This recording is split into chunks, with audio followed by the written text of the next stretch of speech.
meditação é com a paz do Senhor Jesus, que excede todo entendimento. Hoje nós vamos estar comentando essa lição do segundo trimestre dos jovens, e essa lição é uma lição de número 4, que vai nos falar sobre o uso virtuoso dos bens materiais. E da segunda lição em diante, vamos abrir quatro séries de lições, falando sobre o uso correto do dinheiro. E essa quarta lição, que é a penúltima lição que traz o tema sobre o uso correto do dinheiro, ela vai nos ensinar sobre o uso virtuoso dos bens materiais. É um tema bom para estarmos aprendendo. E aqui nós temos como base o texto na palavra do Senhor, em 2 Tessalonicenses 3, do 6 ao 13, e em 1 Timóteo 6, do 17 ao 19. As duas cartas escritas pelo apóstolo Paulo, ensinando aos irmãos a maneira correta de se tratar, de se trabalhar com os bens materiais, o uso correto, virtuoso dos bens materiais. E o que é um uso virtuoso? O uso virtuoso é aquele uso que a pessoa procura ajudar o próximo em obra de Deus. E o uso não virtuoso?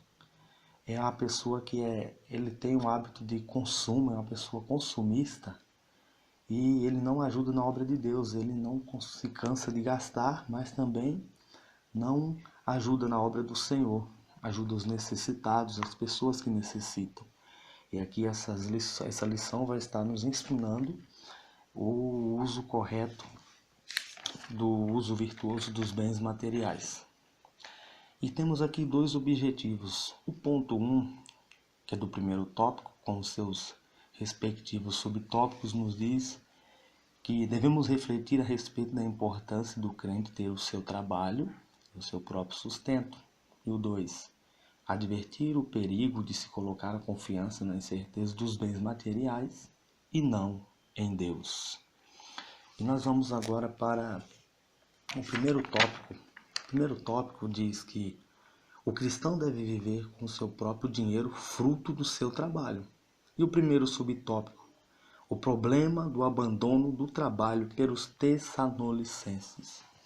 Para nós entendermos esse texto e esse subtópico, devemos voltar lá em Atos dos Apóstolos, capítulo 17, do 1 ao 9.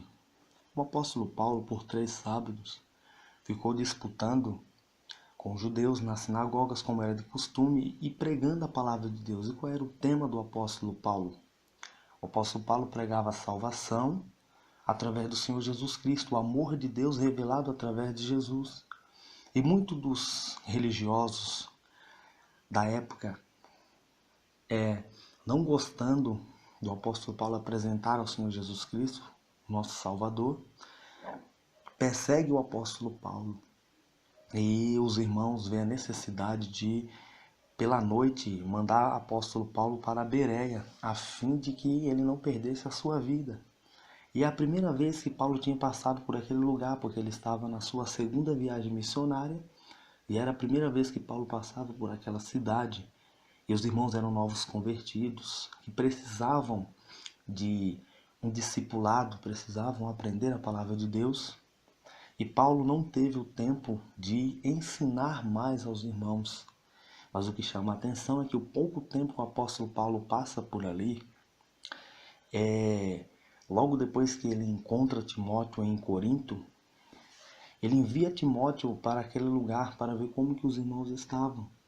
E Timóteo traz notícias que alegram o coração do apóstolo Paulo, porque diz que na Macedônia já o testemunho daqueles irmãos que foram a igreja que foi fundada através da perseguição, estava chegando a toda a Macedônia. Então Paulo ficou muito feliz com aquilo.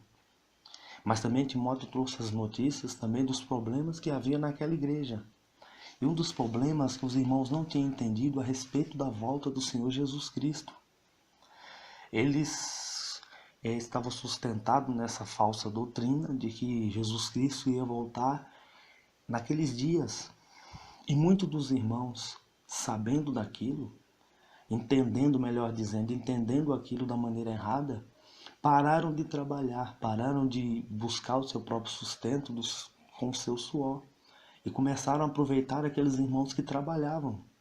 Os irmãos continuavam trabalhando e muitos desses que se sustentavam nessa falsa doutrina pararam de trabalhar e começaram a viver nas custas dos irmãos.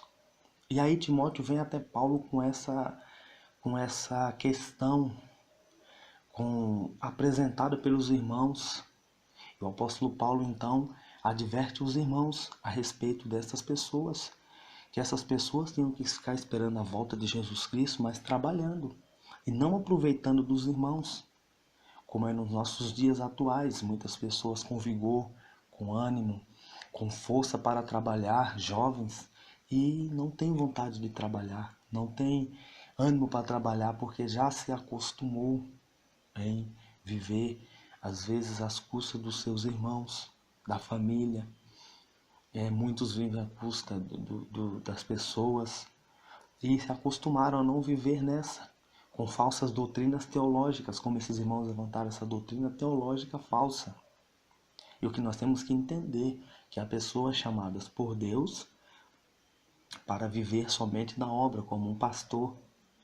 Ele vive da obra, ele trabalha na obra de Deus. Então a Bíblia diz que o obreiro é digno do seu salário. Mas nós jovens, como essa lição está falando para os jovens, nós jovens não devemos viver nas custas dos nossos pais. Quando chegar uma idade certa, vamos correr atrás, vamos estudar, vamos trabalhar. Não vamos viver como aqueles irmãos que sustentaram uma falsa doutrina teológica e tentaram viver às custas dos irmãos, e Paulo condena esse costume dos irmãos. E passando para o segundo subtópico, Paulo chama a atenção dos irmãos para o próprio exemplo dele. Paulo, para reforçar ainda mais o que ele já havia falado, em sequência ele dá o próprio testemunho de como ele conviveu quando ele esteve com os irmãos. Ele dá aos irmãos a entender a dificuldade que ele teve, o trabalho que ele tinha, e nas horas vagas o apóstolo Paulo ele construía, ele fazia tendas. Então nas horas vagas ele trabalhava. E ele escrevendo para os irmãos lá em 1 Coríntios, capítulo 9, do versículo 6 ao 14, o que é que ele diz para os irmãos lá em Coríntios? Que os irmãos levantam essa questão de que o apóstolo Paulo ele tinha que trabalhar. Aí Paulo ele rebate os irmãos usando o exemplo, porque nós como crentes temos que ter exemplo para nós falarmos para as pessoas. Aí o apóstolo Paulo dá o exemplo: ó irmãos, é o seguinte, eu como apóstolo tenho a liberdade de não trabalhar, porque eu semeio o espiritual para vocês. Então não seria demais eu recolher o carnal, ou vocês me ajudarem fisicamente, financeiramente, me dando o sustento necessário. Mas Paulo diz: olha, mas eu não folgo com isso. Eu antes procuro trabalhar incansavelmente, mesmo que dê até que chegue a fadiga, mas eu não uso disso. Daí Paulo usa para os Tessalonicenses, para os Coríntios, esse exemplo para os irmãos, para que eles pudessem entender que ele dava o exemplo de que ele não queria aproveitar dos irmãos, mas antes ele queria trabalhar, correr atrás do seu sustento, para não aproveitar dos irmãos. E o interessante é que o apóstolo Paulo, ele usa exemplo para os irmãos da vida dele, para mostrar para os irmãos que viviam ociosos, ali sem fazer nada, aproveitando da boa vontade de alguns irmãos. E eles tentavam de alguma forma, com essa falsa teologia, argumentos para tentar justificar a atitude e provocar desordem entre os Tessalonicenses. Aí o jovem pastor Timóteo vem dar notícias para o apóstolo Paulo, e ele então escreve aos irmãos entre o ano 51 e 52 da era cristã para tentar conscientizar os irmãos e acertar esse equívoco, que os irmãos têm que tomar cuidado, têm que se afastar dessas pessoas. E Paulo diz: olha irmãos, é aquele que não quer trabalhar, que ele também não coma. Agora, se eles querem trabalhar, que eles trabalhem de bom ânimo, e assim eles comam com o suor do seu rosto. Se ele, como apóstolo, trabalhava, corria atrás, veja lá todos nós temos que trabalhar, correr atrás do nosso. Então todo cristão tem que viver dignamente e comer do suor do seu rosto. Por isso que o primeiro objetivo era refletir a respeito da importância do crente ter o seu trabalho e o seu próprio sustento.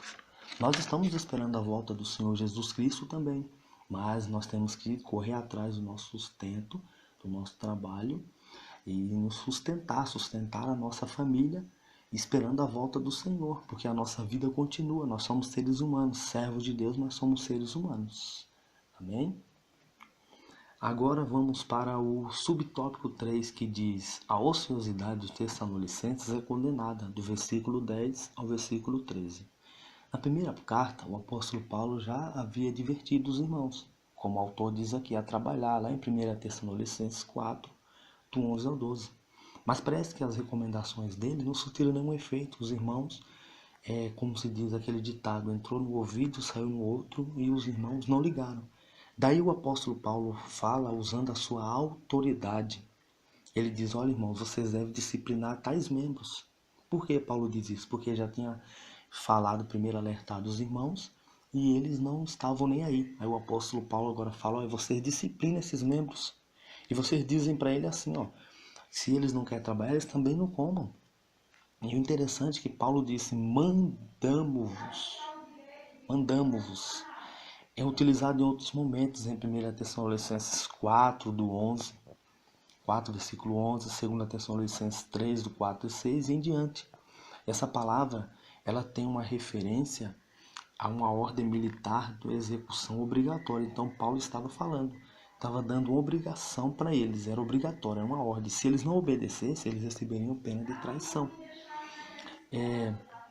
E Paulo ainda dá ordem para os irmãos se afastarem dessas pessoas ociosas que viviam de qualquer maneira. E nós, como crentes, servos do Senhor, devemos viver de uma forma diferente.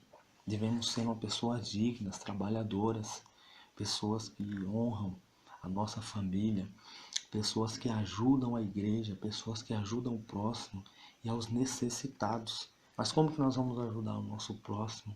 Nós, como jovens, a nossa geração vai ajudar o próximo e aos necessitados se nós não queremos muitas das vezes trabalhar, acordar cedo, correr atrás, estudar para dar o melhor, para ter o melhor, para que nós possamos ser servos de Deus abençoados.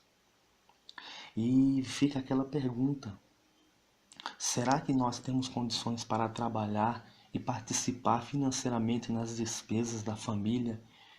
Ou a gente prefere deixar tudo por conta dos nossos pais como jovens?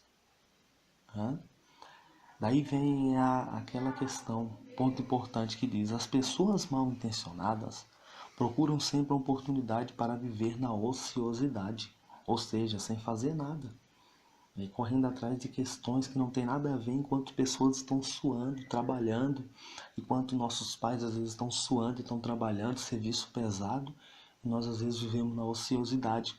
Mas nós, como jovens, vamos guardar essa palavra no nosso coração, nesse momento de que Deus nos chamou para impactar essa geração, para mostrar que nós, jovens servos do Senhor, somos trabalhadores, somos pessoas honestas, pessoas que servem ao Senhor, e Deus espera de nós que nós sejamos servos fiéis à obra dele. Amém? Bom, esse foi o nosso primeiro tópico, que fala sobre o cristão deve viver com seu próprio dinheiro, fruto do seu trabalho, onde nós estudamos o texto de 2 Tessalonicenses 3, do 6 ao 13. Agora nós vamos para 1 Timóteo 6, do 17 ao 19, que é o nosso segundo tópico, que diz: o cristão não deve colocar sua esperança na incerteza das riquezas, mas em Deus. O primeiro subtópico diz: o cuidado com o desejo de acumular riquezas. O texto está em 1 Timóteo 6, do 9 ao 11. Aqui nós vamos ver o apóstolo Paulo escrevendo para o jovem pastor Timóteo que ele tomasse cuidado com algumas pessoas que estavam aparecendo com algumas falsas doutrinas. Ele disse: olha, se essas doutrinas não for conforme as sãs palavras do nosso Senhor Jesus Cristo, que essa pessoa é soberba e nada sabe. E o que é que tinha? Homens soberbos, homens orgulhosos, os ricos que estavam naquela igreja em Éfeso, onde o jovem Timóteo era pastor, ali, onde o apóstolo Paulo tinha mandado, ele, essas pessoas, eles eram orgulhosos, eram as pessoas ricas, não eram pessoas que sobreviviam aproveitando dos irmãos ou daqueles que trabalhavam, como nós vimos no tópico passado. Mas nesse tópico agora vai nos mostrar pessoas que eram bem financeiramente, pessoas que eram ricas, mas eram pessoas orgulhosas. Pessoas que a sua vida era ficar correndo atrás de riquezas. O foco daquela pessoa era correr atrás de riqueza. O objetivo daquela pessoa era correr atrás de riquezas. E o apóstolo Paulo mesmo diz que aquela pessoa que o objetivo dele, a força dele, a atenção dele só está no objetivo de conseguir coisas materiais, ele corre um perigo de correr e cair em grandes ciladas. É o que ele diz no versículo 9. Vamos ler o que ele diz no versículo 9. Mas os que querem ser ricos caem em tentação e em laço, e em muitas concupiscências loucas e nocivas, que submergem os homens na perdição e ruína. Então olha o perigo de uma pessoa que vive correndo atrás de riqueza, às vezes um servo, uma serva de Deus, que em vez de estar procurando o melhor, claro que nós temos que correr atrás de ter uma vida melhor, mais abençoada, mas aqui o apóstolo Paulo está alertando Timóteo para que as pessoas ali viessem a colocar o foco em Jesus Cristo, que eles, como ele diz no versículo 8, que eles tendo porém o sustento e com que se cobrir já estava bom demais. E Paulo já deu esse exemplo. Quando ele escreve para os irmãos, lá em Filipenses, ele diz: olha, irmãos, eu já aprendi a contentar-me com o que eu tenho. Se está em abundância, como padecer necessidade. Eu posso todas as coisas naquele que me fortalece. E aquele que me fortalece aqui, Paulo está dizendo assim: olha, Deus é fiel para me sustentar em qualquer situação, seja ela boa ou seja ela numa situação de escassez, mas eu já estou preparado, já estou acostumado, já estou apto a passar por qualquer situação. E esses crentes aqui, como eram pessoas de bom, de muitos bens materiais, umas pessoas muito ricas, pessoas que tinham uma boa vida, então eles estavam focados muito nisso e esquecendo que o nosso foco maior é servir a Cristo, com os nossos bens materiais, com as nossas finanças, com aquilo que Deus nos dá. Nós temos que fazer a obra de Deus e ajudar os nossos irmãos, ajudar os necessitados, cuidar dos necessitados e não colocar o nosso coração nos bens materiais. Ele mesmo, Jesus mesmo disse: olha, vocês não ajuntem tesouro na terra, onde a traça e a ferrugem come e consome, mas ajuntai tesouros no céu, onde a traça e onde a ferrugem não come. O nosso maior tesouro que nós temos que buscar é espiritual, é no céu. Nós temos que ter no coração isso. E as nossas finanças é para ajudar a obra de Deus, os necessitados, ajudar na evangelização, ajudar nas missões. Com as nossas finanças nós temos que ajudar isso. E as pessoas que têm uma boa vida financeira, uma vida financeira próspera, não devem viver na ganância, não devem viver só focado procurando enriquecer-se. Porque o mesmo Paulo diz, né, que para Timóteo, que as pessoas daquela igreja, eles tinham que entender o respeito do dinheiro, que eles não deixassem se levar pela ganância. E qual era a intenção do apóstolo Paulo a escrever para os irmãos ali? Era que eles viessem ter o livramento do pecado, que tem as suas consequências, né? E a Bíblia diz que o salário do pecado é a morte. Às vezes morte espiritual. Às vezes a pessoa pode até ter uma vida financeira boa. E isso não quer dizer que nós estamos sendo abençoados por Deus ou que Deus está se agradando de nós. Mas o nosso coração não pode estar nisso, porque a Bíblia mesmo diz: onde estiver o vosso coração, o vosso tesouro, aí também estará o vosso coração. E Paulo mesmo diz que a intenção de Paulo aqui, escrevendo, o texto diz que era que os irmãos não tivessem a consequência do pecado. Qual era a consequência? Perder a salvação. E quando Jesus encontra aquele jovem rico, como aprendemos nas lições anteriores, o jovem tinha o coração dele voltado aos bens materiais. Ele, como jovem, já judeu, conhecedor dos costumes judaicos, para ele guardar os mandamentos ao pé da letra, como eles guardavam, era muito fácil, mas não em prática. Porque eles guardavam o mandamento. Jesus disse: olha, você guarda os mandamentos? Ele disse: isso aí eu guardo desde a minha mocidade. Jesus disse: ainda te falta alguma coisa. Ele: qual que me falta? Daí Jesus disse: olha, vende tudo o que você tem, reparte com os pobres e venha, me segue e você terá um tesouro no céu.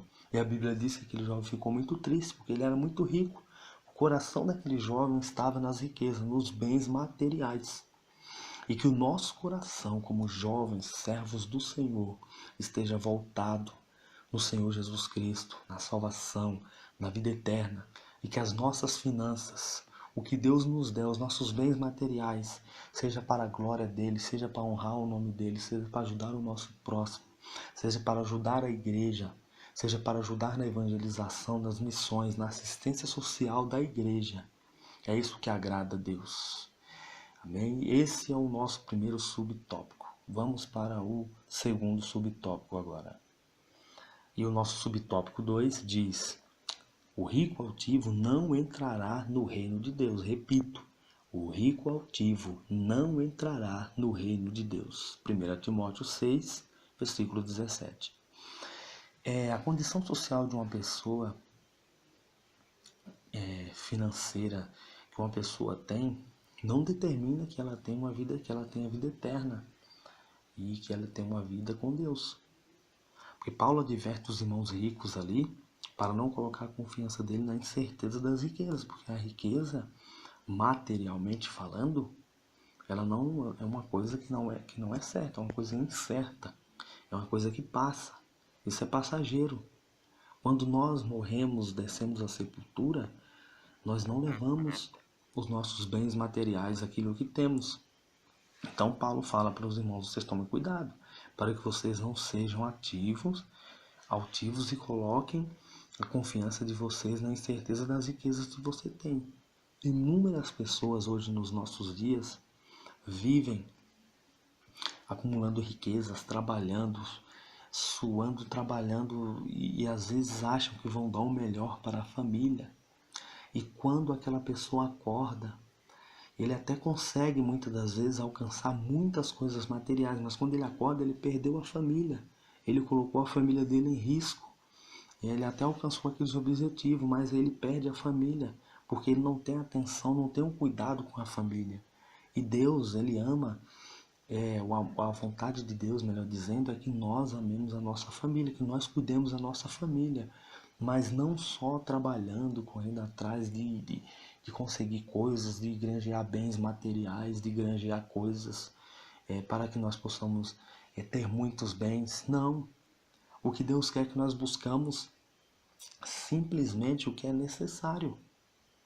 Nós vamos trabalhar e vamos buscar só o que é necessário, porque Deus sabe que nós necessitamos. A gente não deve, como ele diz lá em Mateus 6, ver por aí preocupado, preocupado com o que vai vestir, se preocupado com o que vai comer, se preocupado em ter um carro novo, em ter 2, 3 casas.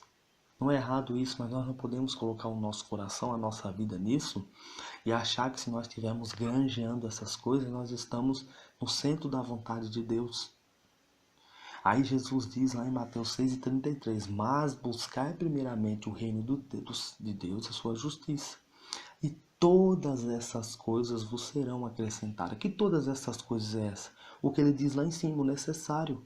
Quando ele diz, vocês ficam preocupados com o que vão vestir, com o que vão comer. Vocês têm que procurar buscar o necessário. E se Deus quiser acrescentar algo mais na nossa vida para que nós possamos abençoar os nossos familiares, os nossos irmãos, Ele vai nos dar, mas primeiramente temos que buscar o reino de Deus, buscar a presença de Deus, buscar fazer a vontade de Deus, buscar servir a Deus, buscar a salvação, a vida eterna, servir a Deus, ter uma vida com Deus, ter tempo para todas as coisas, não viver só de trabalho. E muitas pessoas vão deixando Deus de segundo plano, vai deixando a família de segundo plano. E o apóstolo Tiago, ele adverte os irmãos ricos ali em Tiago capítulo 5, do 1 ao 6. Ele advertiu os irmãos, né, os irmãos ricos da igreja, para que eles vierem clamar e chorar pela miséria que eles iam passar. Veja só, homens ricos, homens que tinham muitos bens materiais.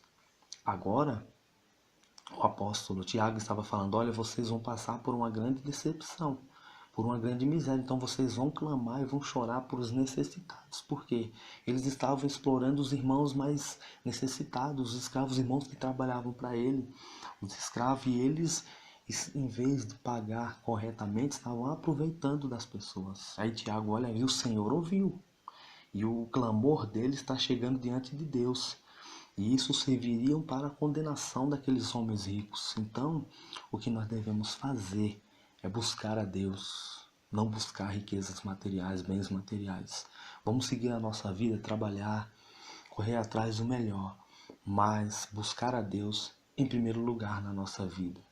Um dia eu vi uma entrevista na televisão de um homem que estava mostrando o tabuleiro da vida.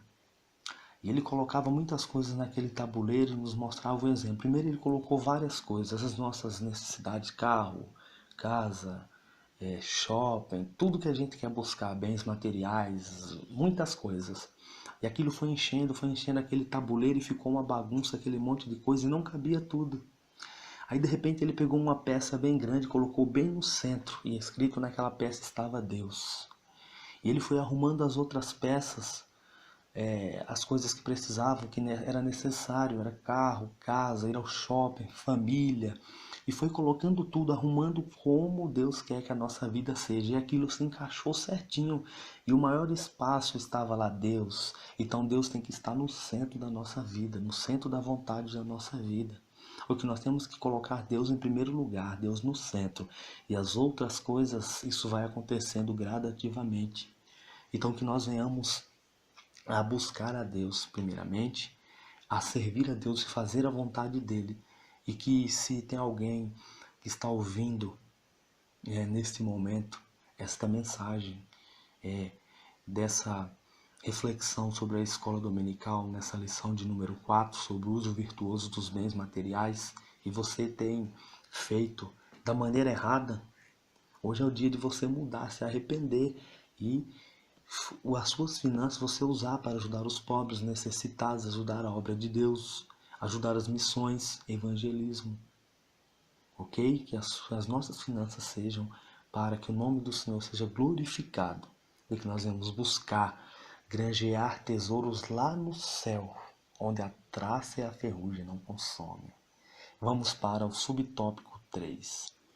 E o subtópico de número 3 nos fala que o cristão deve depositar suas esperanças em Deus e usar o dinheiro para o bem. 1 Timóteo 6:17.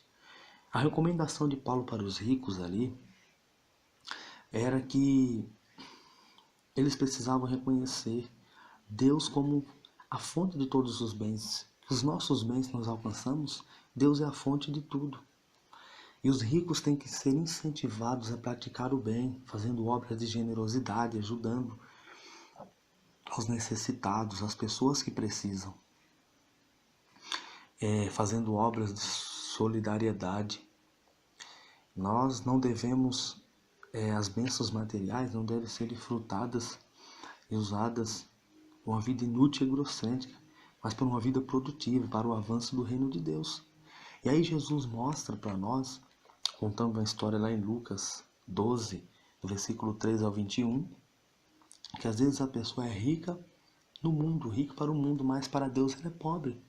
Aí Jesus vai contar a história que ele estava ali dando o seu sermão, dizendo que não devemos temer ao homem, tal e tal, e de repente alguém no meio da multidão dá um grito e fala: olha, mestre, diz a meu irmão que reparta comigo a herança. Aí Jesus disse: olha, por acaso eu sou juiz, alguém me colocou para repartir entre vós a herança? Mas vocês, tomar cuidado com a avareza. Vocês não devem, que a vida de vocês não constitui na abundância do que vocês possuem. Aí Jesus conta a história de que havia um homem que era muito rico e os frutos que aquele homem plantou, ele tinha uma herdade e tinha produzido com muita abundância. E aquele homem não tinha muitos celeiros, um espaço grande para colher aqueles frutos. Aí ele fala, já sei o que eu vou fazer. Os celeiros que eu tenho, eu vou derrubar tudo, vou fazer um bem grande. E aí eu vou juntar todos os frutos. Aí ele diz assim, ele ainda falava assim para a alma dele, olha, eu vou e darei a minha alma um depósito de muitos bens por muitos e muitos anos. Ela vai comer, beber e folgar. Fala, eu vou ficar bem tranquilo, vou guardar tudo, os frutos que eu vou colher, e aí eu vou ficar muitos anos bem tranquilão. Daí a Bíblia diz que Deus disse, olha louco, essa noite vão pedir a tua alma. E o que você tem preparado, o que será? O que será? Você tem bens materiais, mas se hoje você morrer, o que será da tua alma? Então, que a nossa confiança esteja em Deus, não nos bens materiais. Que a nossa confiança seja em Deus e que nós venhamos a juntar tesouro no céu. Tesouros no céu. Sólidos. É isso que nós temos que juntar. E os bens materiais que alcançamos aqui nessa terra, seja para a glória de Deus, seja para ajudar as pessoas. E que a nossa confiança nunca esteja nos bens materiais. Nós, como cristãos, atenção, colocar a nossa confiança nos bens materiais, mas no Senhor. Que Deus os abençoe em nome de Jesus. Essa foi a nossa lição de número 4.